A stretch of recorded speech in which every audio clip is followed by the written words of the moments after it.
Welcome to रफ्तार मोटो TV. तो आज हम बात करने जा रहे हैं जो बाइक फ्लॉप हो चुकी हैं इंडिया में। हमने बेहतरीन बाइक्स की बहुत बात कर ली है, अभी फ्लॉप बाइक्स की बात करते हैं। जो बाइक फ्लॉप हुई हैं उनकी लिस्ट लेके मैं आपके सामने हाजिर हूँ। तो चलिए स्टार्ट करते हैं। टॉप 15 बाइक जो कि इंडिया की मार्केट में फ्लॉप रही। होंडा कंपनी के बारे में तो आप सब जानते हैं। होंडा कंपनी को किसी भी इंट्रोडक्शन की ज़रूरत नहीं है। होंडा कंपनी में एक स्टर्नर बाइक थी 125 सीसी सेगमेंट में आने वाली, जिसको कि इनको बंद करना पड़ा। ये लुक के मामले में ना कहीं बड़ी बाइक लगती थी, जो कि लोगों की उम्मीदों पे खरी नहीं उतरी, क्योंकि बड़ी बाइक के साथ छोटा इंजन जो कि सही नहीं लगता। 125 सीसी का इंजन था, तो अभी भी रोड्स पे आपको स्टर्नर देखने को मिल जाएगी। तो अगर इसके मैं प्राइस की बात करूं तो 53,000 के करीब इसका प्राइस था उस टाइम। यही वो पहली बाइक थी जिसके साथ स्पोर्ट्स वाली लुक मिलती थी। लाइक इसकी लाइटनिंग घूमती थी, हैंडल घूमता था, तो पहले लोग बहुत हैरान होते थे इस चीज़ को देख के। तो इसके कारण इसने थोड़ी हाई भी क्रिएट करी थी। सेकंड नंबर पे भी हम होंडा की बात करेंगे, जिसमें इसके स्कूटर आते हैं क्लिक और नावी। तो ये दोनों बाइक अफोर्डेबल तो बहुत थी, स्कूटर कह सकते हैं ऐसे कि ये स्कूटर दोनों अफोर्डेबल तो बहुत थी, बट इसकी छोटे होने की और इसकी लुक काफ़ी ज़्यादा अलग होने के कारण ये इंडियन मार्केट में चल नहीं पाई। इनका प्राइस 45,646 के करीब पड़ जाता था आपको। अभी को तो इन्होंने काफ़ी बार लॉन्च किया है, बट इसके छोटे हुए डिज़ाइन के कारण ये बाइक चल नहीं पाई मार्केट के अंदर।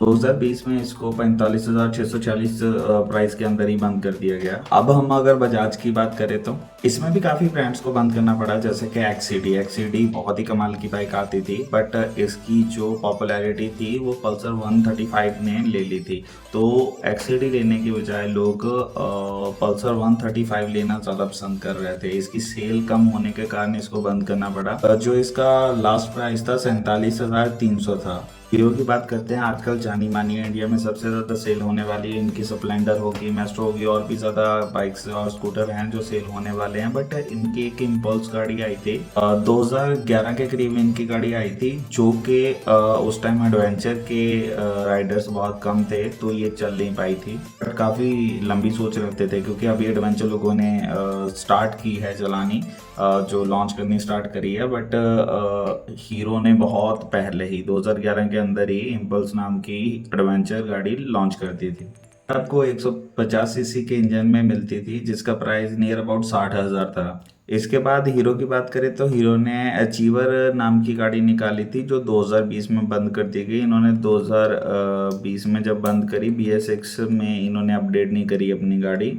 उस वक्त ये यूनिकॉर्न के साथ compete कर रहे थे, बट यूनिकॉर्न ने अपनी मार्केट ऑलरेडी बैठा ली थी, ऑलरेडी मार्केट में छा चुका था। तो यूनिकॉर्न को हराना उस वक्त मुश्किल था काफ़ी ज़्यादा, तो इनकी सेल दर बदर कम होती गई, तो इनको अचीवर भी बंद करनी पड़ी। जब इसको बंद किया तो इसका प्राइस नियर अबाउट 63.74 लाख था। तो अगली हीरो की बाइक है क्रिज्मा ZMR। तो इसने पहले तो आके बहुत ज़्यादा तड़तली मचा दी थी, क्योंकि मार्केट में ऐसी लुक नहीं मिलती थी आपको। बट इसकी जो न्यू अपडेशन आई वो काफ़ी ज़्यादा बल्की थी, जिसके कारण इसको सेल बहुत कम मिली और मार्केट इसकी डाउन होती गई। दैट्स वाई इसको बंद करना पड़ा कंपनी को। 223 सीसी के इंजन के साथ लिक्विड कूल्ड आपको मिल रहा था। जब ये बंद हुई इसका प्राइस 1,08,000 के करीब था। और अब बात करते हैं बजाज कंपनी की। बजाज में एक डिस्कवर नाम की बाइक थी, जो कि बहुत ही ज़्यादा पॉपुलर हुई थी एक टाइम पे। बजाज के अभी भी बहुत सारे फ़ैन हैं। इसको फ्लॉप नहीं कह सकते हम, बट इसमें 100 सीसी से लेके 150 सीसी तक बाइक्स आ गई थी। लोग इतने ज़्यादा कंफ्यूज हो गए थे कि कौन सी बाइक लेनी है।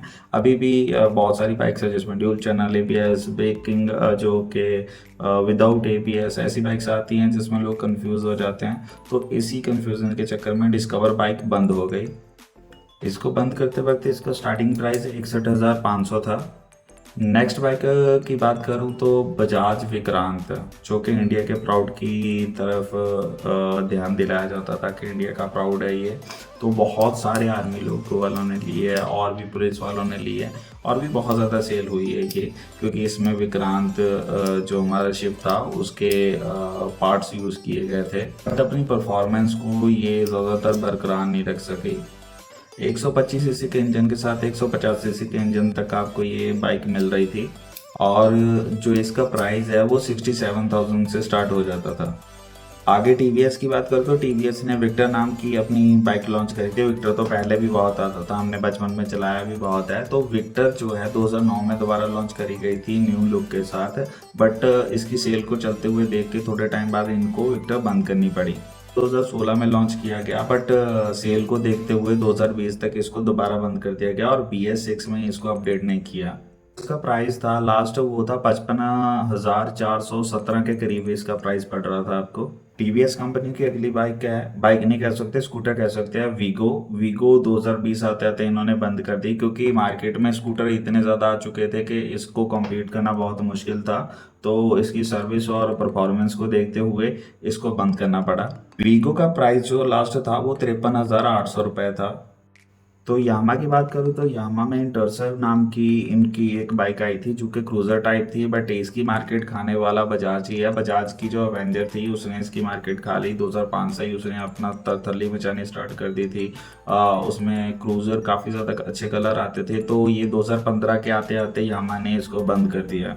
यामा की गाड़ी की बात करूँ तो 45,000 से स्टार्ट होकर 48,000 के करीब इसका प्राइस होता था। यामा की कंपनी में बाइक जो है वो है स्लूटो। तो स्लूटो को तो मैंने भी अपने कई कस्टमर को सेल किया है, बट ये कम्यूटर बाइक थी। अभी तो यामा के पास कोई भी कम्यूटर बाइक नहीं है, तो ये इस सेगमेंट में काफ़ी ज़्यादा कमाल की बाइक थी, माइलेज भी बहुत अच्छी देती थी। तो 19 आते आते इस कम्यूटर बाइक को डिसकंटिन्यू कर दिया गया। इसी कारण अभी यामा के पास कोई भी कम्यूटर बाइक नहीं है।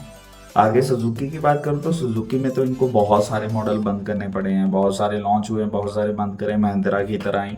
अगर सुजुकी अब की बात करूँ तो सुजुकी ज़्यादातर एक्सेस और जिक्सर के ऊपर चल रही है, जो 250 है, तो 150 में इसमें आता है, तो उसके दम पे ही ये कंपनी चल रही है। सुजुकी ने एंड्योडर निकाली थी बाइक, उसकी शेप काफ़ी ज़्यादा अलग थी। जो बाइक्स नॉर्मल आती है वो काफ़ी ज़्यादा अलग है, जैसे ना तो वो कम्यूटर में आती थी ना सुपर स्पोर्ट में आती थी, तो काफ़ी ज़्यादा अलग सेल होने के कारण इनकी 6 महीने तक तो एक भी यूनिट नहीं सेल हुआ था। तो 2020 आते आते इन्होंने वो भी गाड़ी बंद कर दी। प्राइस इन्होंने 1,27,900 के करीब रखा था।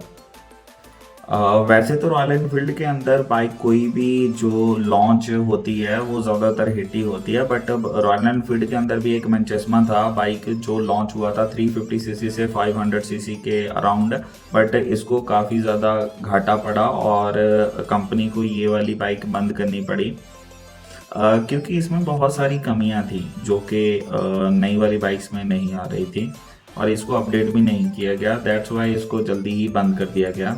इसका प्राइस जो स्टार्ट होता था वो 1,07,000 समथिंग में स्टार्ट हो जाता था। इसके बाद 350 सीसी और 500 सीसी को अगर हम कहें तो उसको BS6 में अपडेट नहीं किया गया, उसकी जगह मिट्योर ने ले ली। तो मिट्योर तो अभी तक भी चलती है, तो जो कि काफ़ी ज़्यादा कमाल की है, जेट प्लेटफॉर्म इंजन के साथ वो धमाल मचा रही है मार्केट के अंदर। इसमें इन्होंने इसका प्राइस 2,07,500 के करीब रखा था। आगे बात करते हैं महिंद्रा की। महिंद्रा फोर व्हीलर में इसकी कोई भी बाजू नहीं पकड़ सकता। महिंद्रा फोर व्हीलर में नंबर 1 कह सकते हैं, मेड इन इंडिया है। तो बहुत ही कमाल की बहुत ही कमाल की गाड़ियां दे रहा है। फोर व्हीलर में तो इसको कोई नहीं हरा सकता, बट टू व्हीलर में इसके काफ़ी शोरूम भी खुले थे और बाइक्स भी, स्कूटर भी काफ़ी ज़्यादा आए थे जो कि सक्सेसफुली नहीं आए। इसको सुपर फ्लॉप कह सकते हैं हम, कि इसकी कोई भी बाइक ज़्यादातर मार्केट के अंदर चली नहीं। प्राइस में बात करूँ तो एंड का प्राइस इसका 2,11,552 के करीब था। अभी भी मोजो चल रही है, BS6 में इसको अपडेट किया गया है, मोजो चल रही है। अगर आपको ऑनलाइन चेक करना तो ऑनलाइन चेक कर सकते हैं, और भी महिंद्रा की बाइक शायद आगे लॉन्च हो। जाते जाते मैं आपको एक सस्ती अफोर्डेबल बाइक के बारे में बता के जाना चाहता हूँ जो कभी भी फेल नहीं होती है। वो है NS200। RS200 नहीं, RS200 अलग है, NS200 कभी भी फेल नहीं होती है। इसके अंदर काफ़ी वेरिएंट भी आ चुके हैं, जैसे 125 है, 160 है। आप अपने बजट के अकॉर्डिंग बाइक ले सकते हैं। ये बाइक कमाल की है, कमाल की रहेगी और हमेशा ही हर रोड के ऊपर चलने के लिए सक्षम है। चाहे आप ऑफ रोडिंग पे चला रहे हो, चाहे आप लॉन्ग रूट पे चला रहे हो, मैंने खुद इसका एक्सपीरियंस किया है। तो अगर आपको अफोर्डेबल बाइक देखनी है तो NS200 में जाके देख सकते हैं।